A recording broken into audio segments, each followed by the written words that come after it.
Assalamualaikum warahmatullahi wabarakatuh. Salam sejahtera bagi kita semua. Perkenalkan, nama saya Kristina Lembak. Di sini saya akan membahas tentang teknologi penangkapan ikan.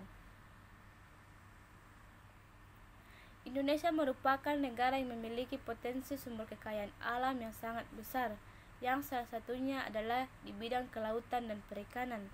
Potensi di bidang kelautan dan perikanan belum sepenuhnya termanfaatkan secara optimal untuk mewujudkan ketahanan pangan nasional, sehingga dibutuhkan perubahan paradigma dalam pengolahannya.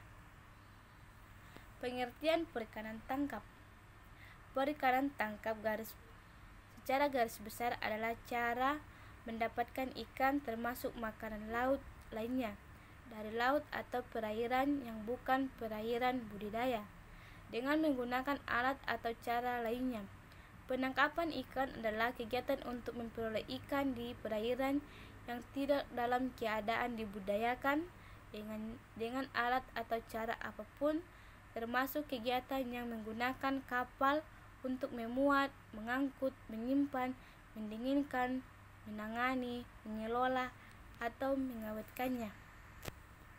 Perikanan tangkap sebagai sistem yang memiliki peran penting dalam penyediaan pangan, kesempatan kerja, perdagangan, dan kesejahteraan serta rekreasi bagi sebagian penduduk Indonesia, perlu dikelola yang berorientasi pada jangka panjang.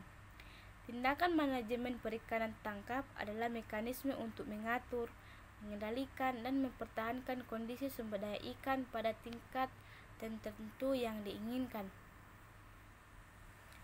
Merujuk pada Kepmen KP nomor 6 tahun 2010, secara umum ada 10 jenis alat tangkap ikan di Indonesia, yakni jaring lingkar, pukat tarik, pukat hela, pengaruk, jaring angkat, alat yang dijatuhkan, jaring ingsan, perangkap, pancing, serta alat penjepit dan melukai.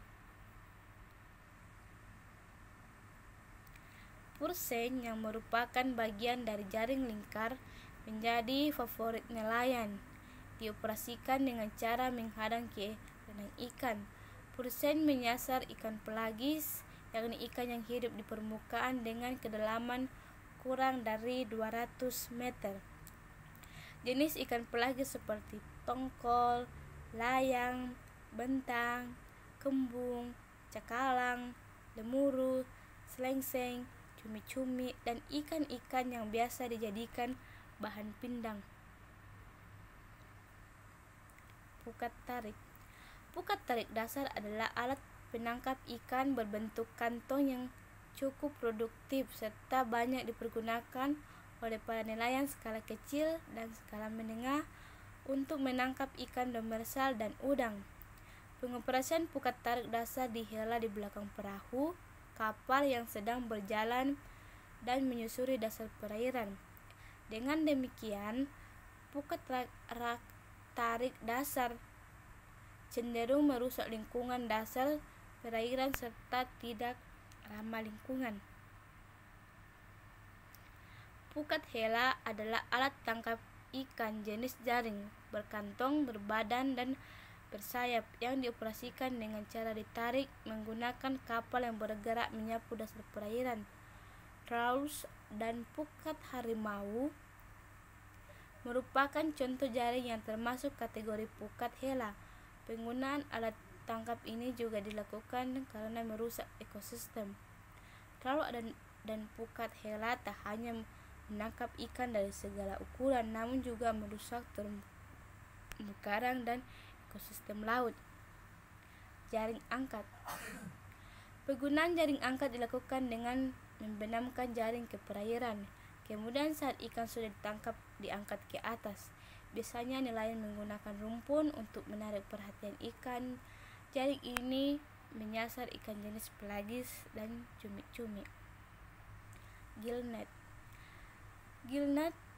Cara sistem kerja gillnet atau jaring insang dengan cara menghadang pergerakan ikan. Ketika menabrak jaring, insang ikan langsung terjerat dan tidak dapat keluar lagi. Gillnet dapat digunakan untuk menangkap ikan pelagis maupun demersal. Demersal adalah jenis ikan yang hidup di dasar perairan seperti kurau, kakap, kerapu, layur, manyung, cucut, pari, dan sebagainya. Alat penangkap lainnya. Selain alat-alat penangkap yang telah diuraikan, masih banyak jenis alat tangkap penting lainnya yang terkelompok sendiri dan perlu diketahui, antara lain jala, tombak, senapan, panah, dan harpun tangan.